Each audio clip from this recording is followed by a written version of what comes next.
Bismillah ar-Rahman ar-Rahim, alhamdulillah, wa salatu wa salam ala Rasulullah. We continue reading from the 40 principles of religion, the 40 fundamentals of the religion, Al-Arba في أصول الدين by Imam Al-Ghazali رحمه الله ونفعنا بعلوم في الدارين آمين آمين آمين.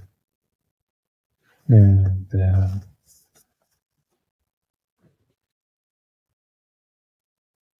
we are not really done with the reliance on Allah subhanahu wa ta'ala, and we resume the reading from page 259 of the translation. What should accompany belief in the divine oneness of action in order to effect reliance? Faith in the divine oneness of action and essence is not sufficient to effect reliance unless it is accompanied by faith in mercy, generosity, and wisdom. Through this occurs trust in the truly reliable Al-Wakil, Allah subhanahu wa ta'ala. This means that you decisively believe, or it is revealed to you through insight,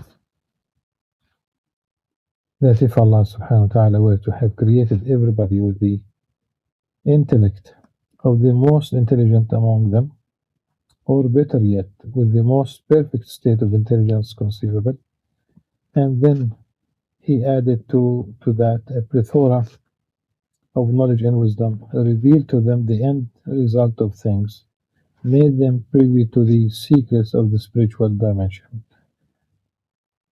subtleties of wisdom, intricacies of good and bad, then commanded them to order the physical world and its spiritual dimensions, they would not be able to order it any better than it already is. Nor would it be possible for them to add to it or take away from it the wing of a mosquito. Nor would they ever succeed in sanctioning the prevention of any sickness, fault, or deficiency, nor could they change Allah's distribution of provisions, subhanahu. Lifespans, power, inability, obedience, or disobedience. Okay.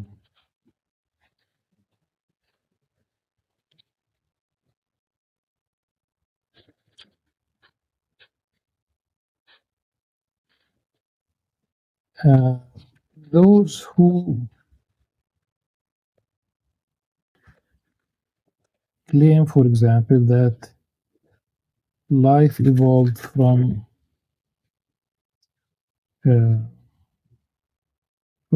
dead matter, from the physics evolved to become biology. Physics developed to become alive. Those who claim through the theory of evolution that we have evolved.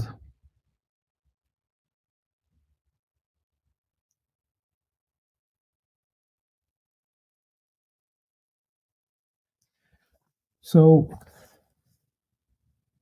who is more capable or equipped, endowed, dead matter, or a human being with between 85 billion to 100 billion neurons?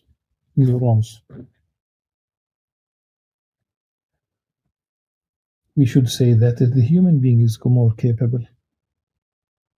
But thus far, and there is an organization, a society, let's say, of scientists, of biologists, who have been trying. The aim of this society of scientists is to create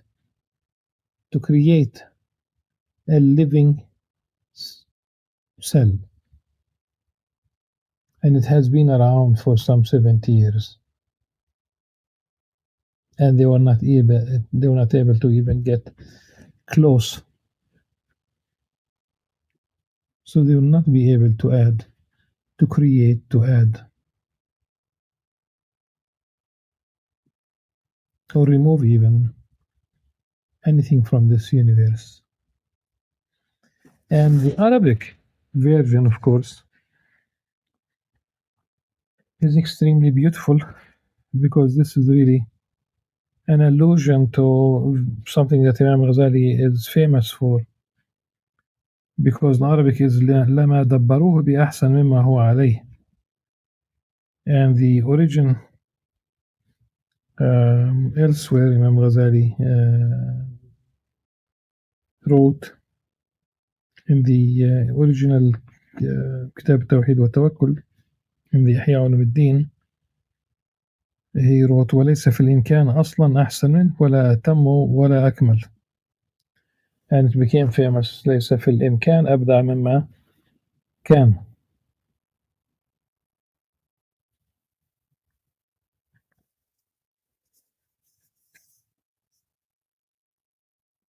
There are interviews with atheist astrophysicists who say that this universe, that the universe is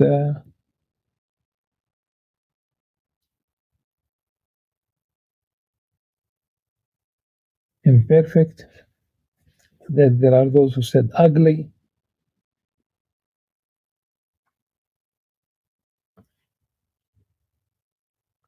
All this beauty in the universe,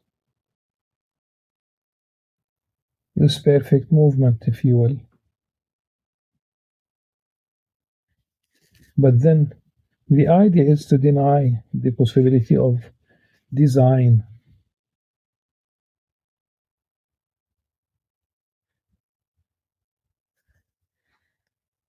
And of course, Allah subhanahu wa ta'ala is the creator, and there are theories that attempt to explain existence through intelligent design, which is definitely better than evolution. But Allah subhanahu wa ta'ala is the creator, and He created us in the best form, in the best fashion. وَلَقَدْ خَلَقْنَا الْإِنسَانَ فِي أَحْسَنِ تَقْوِيمٍ, in the best possible fashion. Human being is created. Now, some people are tested with a disease, with something that happens during pregnancy, and it is said here that they cannot physically address the disease, or people are tested.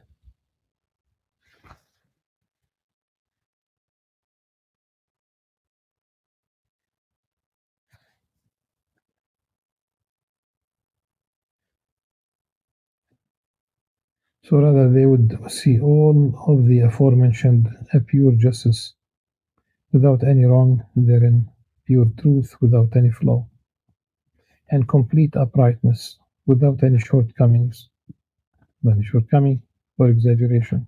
Indeed, every time they saw a deficiency, they would see that some other perfection greater than it is connected with it.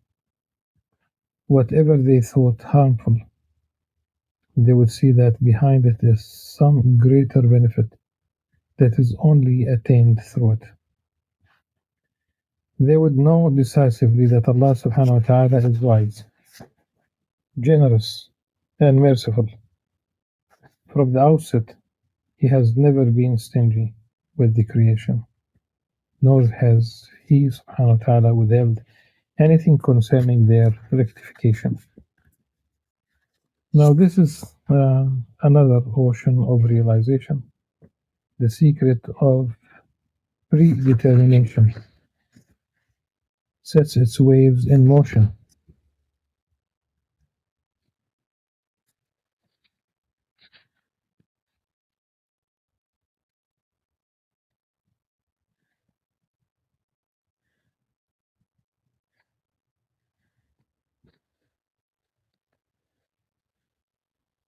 And Al-Qadr,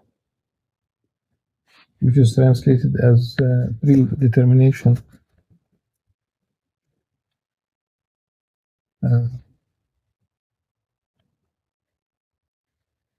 allotment is another translation rather than predestination. There are certain things where we are predestined. It's not a matter of choice to be male or female. You are born male, you are male. You cannot transgender to something else. Of course, it is used as a noun, but you cannot transgender into something else. You are born a female, you are a female. Now we have more than 100 categories.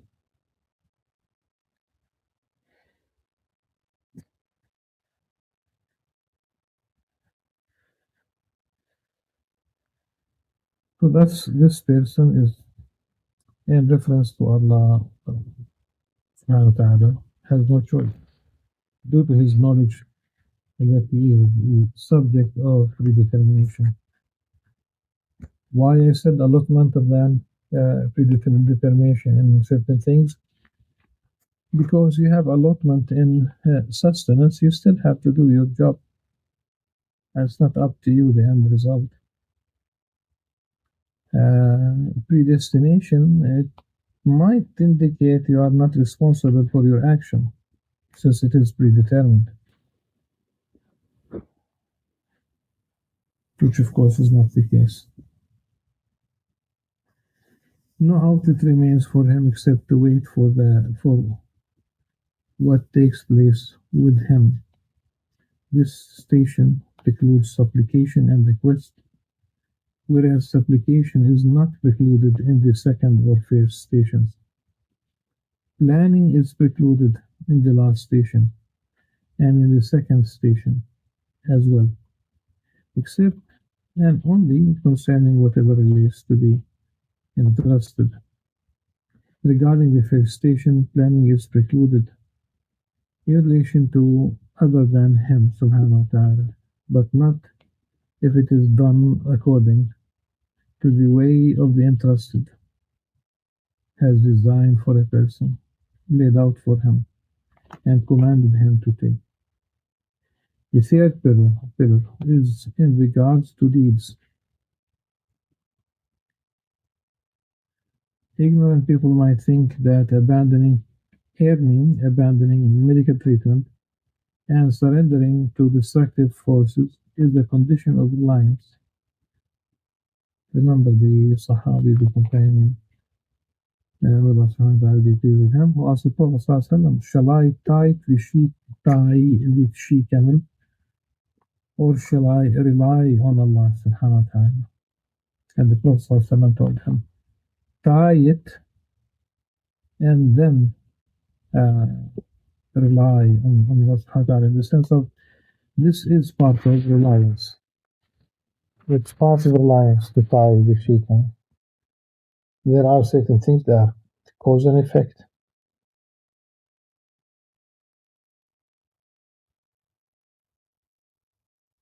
You don't put a sack of seeds that you should really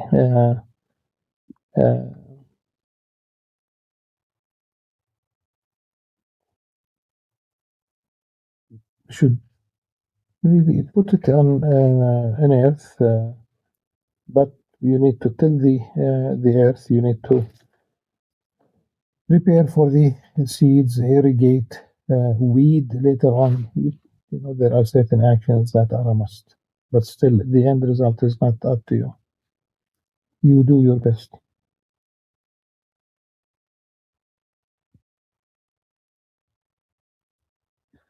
So this is incorrect because sacred law prohibits it. The sacred law has praised reliance and encouraged it. So how could it include the forbidden? The reality is that the slave's efforts should not exceed four things: acquiring a benefit that is currently absent, preserving one that is present, repelling harm so that it does not occur, or removing harm so that it is eliminated. The first of these, acquiring benefits, has three kinds of means. They are either decisive, clearly profitable, or unlikely. As for the decisive, an example of it is that a person's hand does not reach for food, despite the person being hungry. He says, "This is effort, and I am one who relies." Another example is that he wants a child, yet does not sleep with his wife, or wants to farm, cultivate, yet does not plant any seeds, what we have just mentioned. This is ignorance, because Allah subhanahu wa ta'ala, Allah's sunnah subhanahu wa ta'ala, that His way does not change. And He subhanahu wa ta'ala has taught us that the connection of these effects to those means are part of the sunnah, for which we would find no substitute. Reliance within this decisive means is by two things. The first of them is knowing that the hand, the food, the seed, the ability to take, and everything else are from Allah subhanahu wa ta'ala. حقيقة التوحيد أن نرى كل شيء ترى كل شيء من الله عز وجل.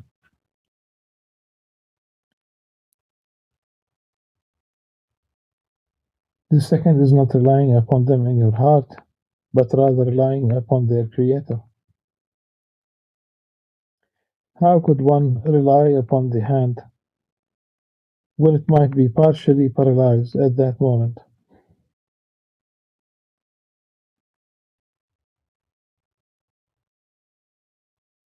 Or the food when it might be destroyed? This is the realization of your statement. There is no power or force except through Allah subhanahu wa ta'ala. لا حول ولا قوة إلا بالله العلي العظيم. لا حول ولا قوة إلا بالله. The power is movement, and the force is ability. If this is your state, then you are relying upon Allah subhanahu wa ta'ala, even as you exert effort.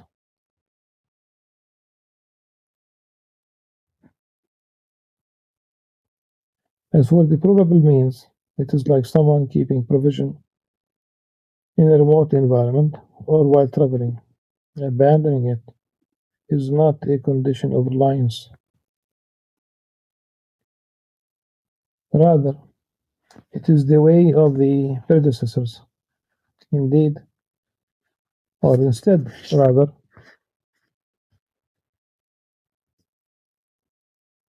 reliance is upon Allah subhanahu wa ta'ala, on His bounty subhanahu wa ta'ala, in repelling thieves, sustaining provision and life, and the ability to acquire.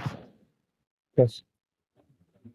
As for the unlikely means, it is like closely studying the loopholes of a livelihood and extrapolating the delicate affairs within it.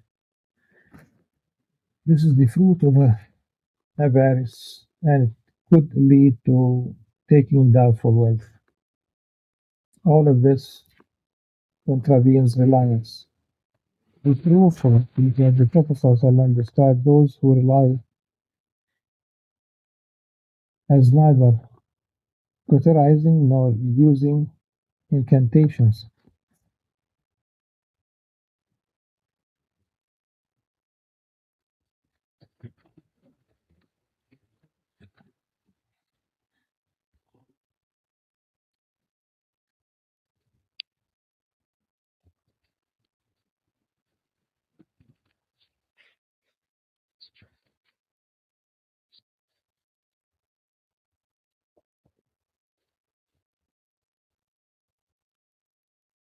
So the text of the hadith, and this is narrated by Al-Bukhari, the Prophet ﷺ described those who have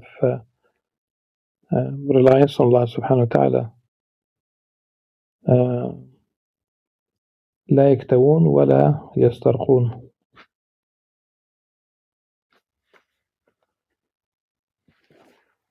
So we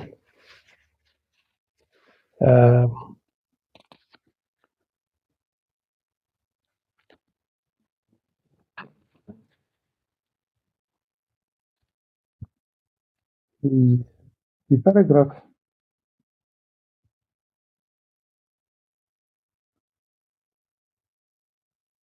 the end of the paragraph, or how it ends, he did not describe them as not residing in towns and not earning a living.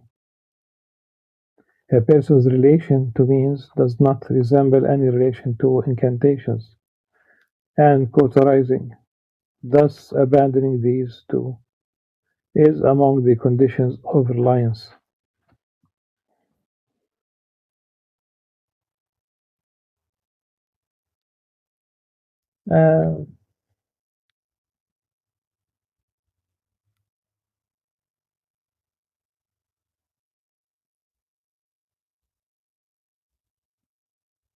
The second kind of planning with regard to means is saving. Someone who practices reliance inherits wealth and saves it for a year or more. His reliance is nullified. Whereas wealth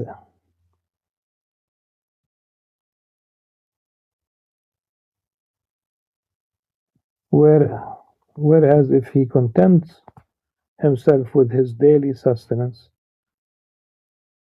and parts with the remainder, like he gives away the rest,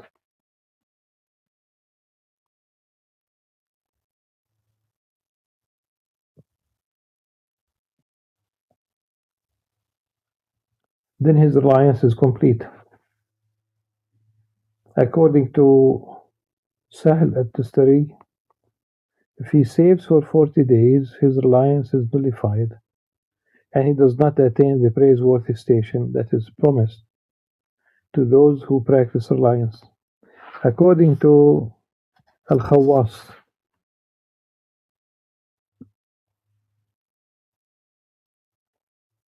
on the other hand, is not nullified. The scholars agree that saving in excess of 40 days nullifies reliance, except if a person is a breadwinner who has the right to save for his family's annual sustenance. Allah's Messenger ﷺ did this for his dependents, but for himself he did not save, even for his lunch and dinner. This, no doubt, that vain hope contravenes reliance. Let us remember that the hadith. So, for his family or his dependents, he did save for them, but not for himself. And the text of the hadith, rather than he would not save from his lunch to his dinner, the text of the hadith that was narrated by Bukhari by way of Sayyidina Anas, may Allah subhanahu wa ta'ala be pleased with him. He said, كان النبي صلى الله عليه وسلم لا يدخر شيئا لغد. This is the correct tradition. لا يدخر شيئا لغد. To the family is one thing, to himself is another. صلى الله عليه وسلم.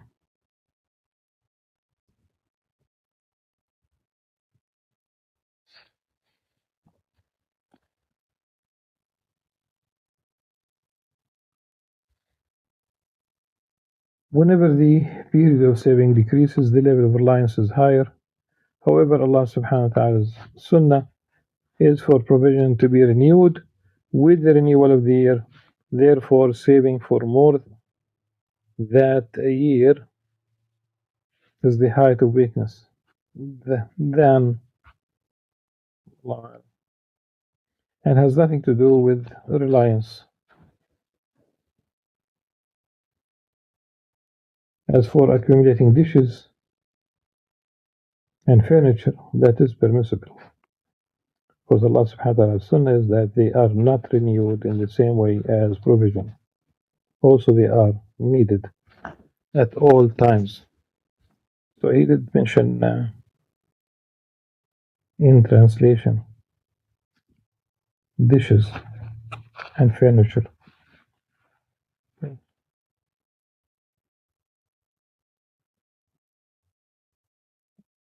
mean, al-kuz almost like a cup, a container for water, if you will. So I will read from the beginning of the paragraph again. As for accumulating dishes and furniture, so accumulating uh, cups and furniture,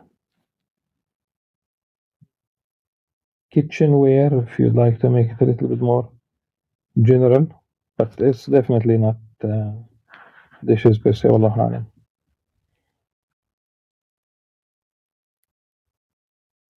They are not renewed in the same way as provision. Also, they are needed at all times, not like winter clothing, which is not needed in the summer, so that accumulating it is contrary to reliance. The Prophet ﷺ said regarding a poor man who had been buried, indeed, he will be raised on the day of the resurrection, and his face will be like the full moon. If it were not for one characteristic, it would have been like the shining sun. When the winter came, he stored his summer garment for the next summer.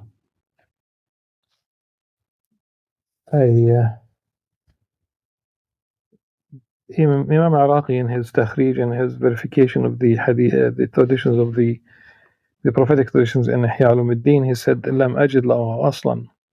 It's not a hadith. You could not find even any source about this as a hadith. The third kind involves pursuing the causes of repelling harm, like fleeing from a predatory animal, a leaning wall, or a violent current of water, and fighting illness and with medicine. This kind has also has degrees, so extrapolate them by drawing analogy with what we have mentioned. We have explained this in the revival in the book of reliance. The ruling on abandoning saving. Know that saving is praiseworthy for anyone whose certainty is dominant and whose heart is strong. As for the weak person whose heart is confused,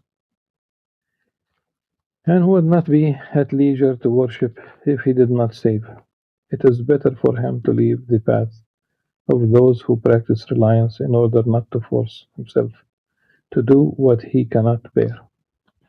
For him, its corruptive capacity is greater than its reformative capacity. Each person should be treated according to his condition and strength. For some people, their strength has reached a point such that they can travel in remote areas without provision. This is for the person who can be patient with lack of food for a week and contents himself with eating weeds. Indeed, this will not normally be required of him in a remote area. As for the weak person, if he does this, he is disobedient for placing himself in destruction. Likewise, if the strong person confines himself in a mountain cave that has no weeds and no passers-by, then this is also prohibited because he has opposed Allah subhanahu wa ta'ala's sunnah way, path, concerning his creation, concerning God's creation. This is permissible for him in remote areas only, because Allah's sunnah is that remote areas are never void of weeds, and people might pass by them. Thus, if he is strong, his destruction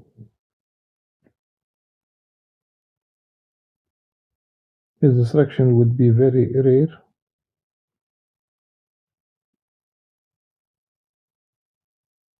so he would not be disobedient by doing so.